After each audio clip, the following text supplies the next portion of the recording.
Ok, sơ sài vào phone này ngày nay nhầm miền với chạyประเภท bot remake មួយដែលជាចង្វាក់ Winner Half ខ្ញុំចង់មកបង្ហាញពីការធ្វើជាមួយនឹង melody ជាមួយក៏ដូចជាចង្វាក់ផងដែរអូខេនេះជា melody ដែលខ្ញុំប្រើពិនរបស់ចិន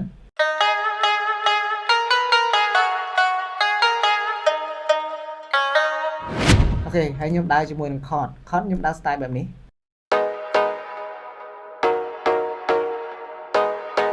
ហើយមួយទៀតគឺប្រភេទ bass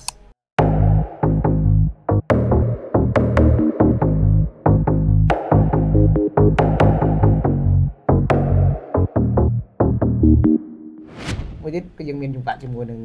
kick clap ជាមួយនឹងតំនេះវាចេញបែបនេះ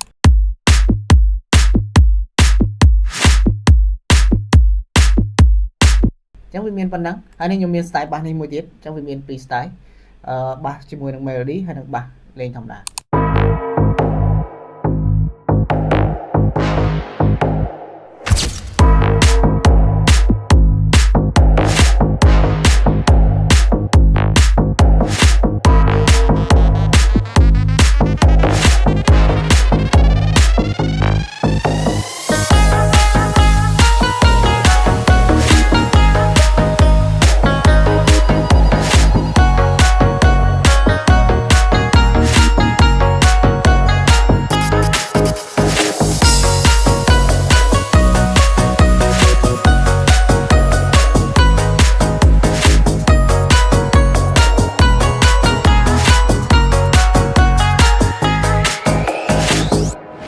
អូខេអញ្ចឹងមើលសិនជាបងប្អូនមានចំណារអារម្មណ៍ចង់រៀនធ្វើភ្លេង remix អីអាចទៅមកកាន់ពួកយើងបានណា